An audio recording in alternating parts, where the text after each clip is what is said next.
Halo Jaikers, kembali lagi dengan saya AB. Nah Jaikers, kali ini kita berada di Universitas Tarumanegara untuk melakukan training 3D printer Bambu Lab X1 Carbon.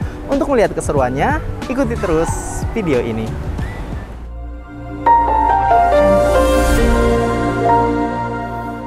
Situnya. Karena nanti temperaturnya akan berbeda. Itu khusus di Bambu Lab itu memang bahan yang bisa di print dengan kecepatan tinggi. Ya? Ini jadi apa? Isan. Nissan, ada di sini. pakainya generik. Ya. Nah, trot itu untuk persiapan filamen mulai memanas. Kemudian dia akan masuk ke nozzle. Nozzle itu fungsinya untuk memanaskan, untuk mencairkan filamen. Kemudian dari lubang nozzle, cairan itu akan keluar dengan ketipisan yang udah kita atur. Bawaannya ini diameter nozzle di 0,4 mm.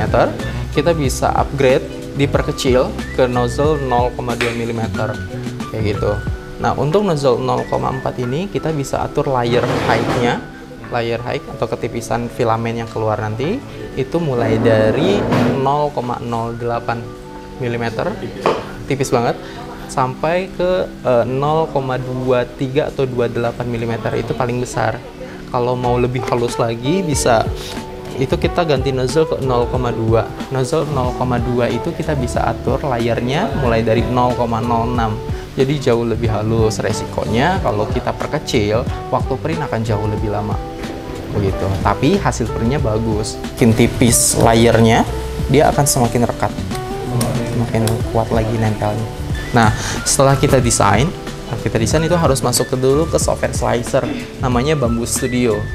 Nah, kemudian dari Bambu Studio itu kita akan atur semuanya, mulai dari temperatur, jenis filamen, kemudian ukuran. Jadi dari desain kita atur berapa, dari software masih kita bisa atur lagi, masih bisa kita scale kayak gitu mau berapa. Nah, setelah itu ditentukan bahannya, baru kita tentuin nih objeknya itu perlu support apa enggak, dia penyangga. Misalkan objeknya ngambang seperti ini, yang nempel ke base kan hanya di bagian ujung. Nah, bagian pinggirnya sini perlu penyangga. Itu udah otomatis nanti dari software.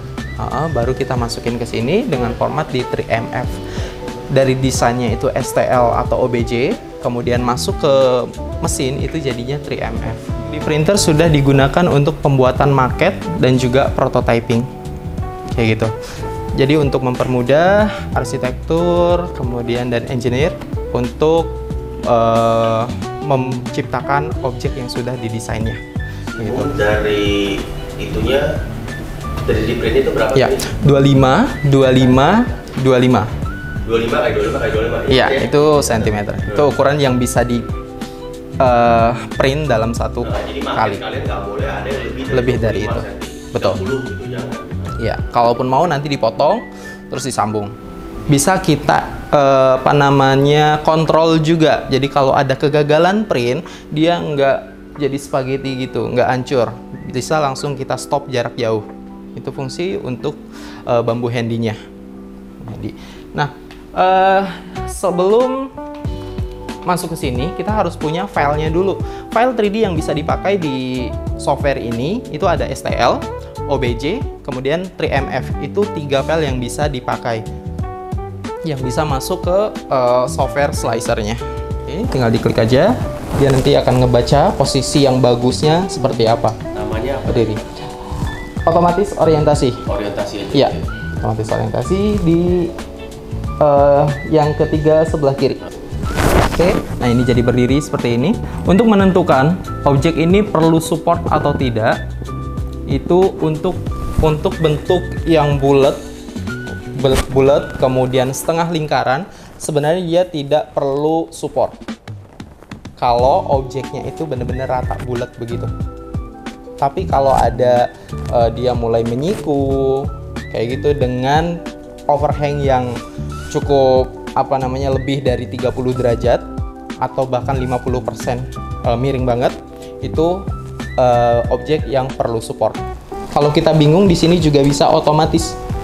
Otomatis yang sebelah orientasi. Oke, di sini tinggal di range.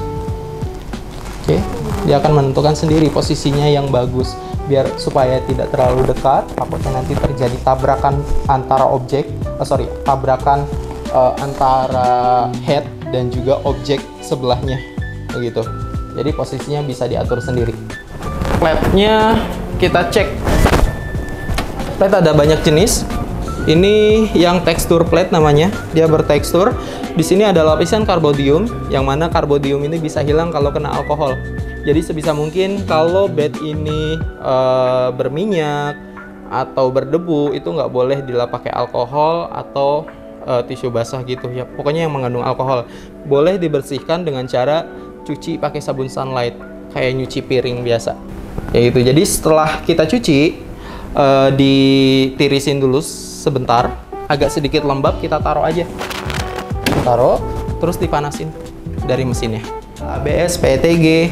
Untuk yang hijau itu Bambu Lab PLA Basic. Kalau kita pakai brand di luar bambu seperti ini Sun, tipenya PLA, warnanya putih. Kita harus atur juga. Kita harus atur di sini. Kalau di luar bambu pakainya generik. Pilih generik PLA. Bahannya pilih yang generik PLA. Semakin kecil angkanya, hasil print akan semakin detail dan halus, tapi waktu printnya lama. Semakin besar, semakin cepat, tapi hasil printnya kurang detail. Garisnya lebih kelihatan, garis-garisnya, kayak gitu. Tapi tetap rapi. Ini kita atur standarnya di 0,2. Kalau mau lebih rapi tapi tidak terlalu lama, bisa diatur di 0,16.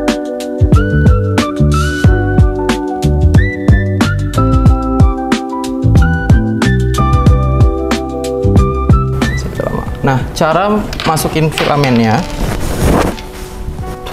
kita masuk ke menu yang bawah, menu di bawah home, kemudian pilih load di sini, pilih load, kemudian filamennya ini kita masukin lewat selang belakang filamennya.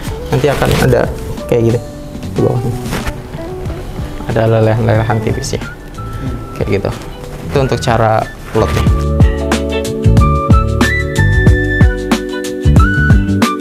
Juga PETG. Kalau mau tahan semuanya, indoor, outdoor, tahan panas, tahan tekanan, tahan tarikan, nanti bisa pakainya nylon atau karbon. Kayak gitu. Nah, di setiap bahan punya cara print masing-masing juga. Untuk bahan-bahan yang tahan panas seperti ABS, kalau PLA kan harus dibuka. Kenapa? Karena dia bisa stringing. Jadi muncul banyak benang-benangnya. Kalau ABS wajib ditutup, karena memerlukan suhu ruang mesin yang stabil. Turun 1 derajat aja, dia bisa lepas per layernya. Karena bahan ABS bahan yang mudah kering, jadi per layernya kalau turun, dia bakalan di bawah sini kering, ini atas, jadi bakalan nge-crack, tidak kuat nempel. Itu bahan ABS. Kalau kita mau cari opsi di bawahnya, yang kekuatannya sama kayak ABS, tapi proses printnya gampang, nanti bisa pakai bahan namanya ASA. Nah, itu lebih gampang dari ABS, tapi kualitasnya sama.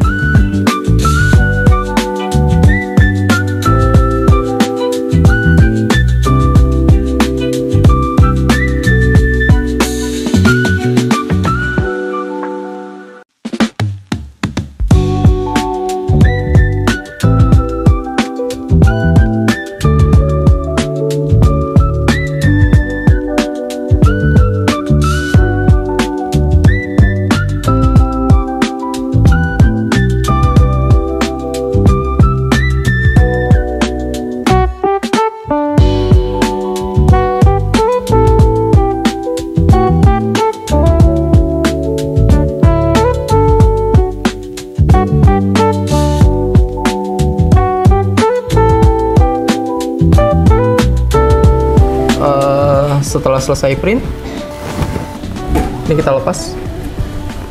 Sebenarnya harus nunggu dingin dulu, karena kalau nggak nunggu dingin, hasil print nanti bisa melengkung kayak gitu. Hasil print bisa melengkung, atau kita bisa kepek kayak gini. Jadi dari bawah, untuk sini jangan sampai kita sentuh, apalagi kalau tangannya berminyak. Jadi itu kalau kesentuh harus langsung dibersihin. Kayak gini, kena suhu ruang, dia lama-lama akan getas. Jadi sebelum proses print, selalu masukin filamen ini kita tekuk patah atau enggak. Kalau patah jangan dipakai karena bisa ngerusak mesin. Lebih baik ganti yang baru atau bisa dihangatin. Jadi masukin ke dalam dry box dengan suhu 40 atau 50 derajat, waktunya 1 jam, atau bisa dijemur dengan waktu 2 jam langsung di bawah sinar matahari. Itu bisa ngebantu filamen tidak lembab.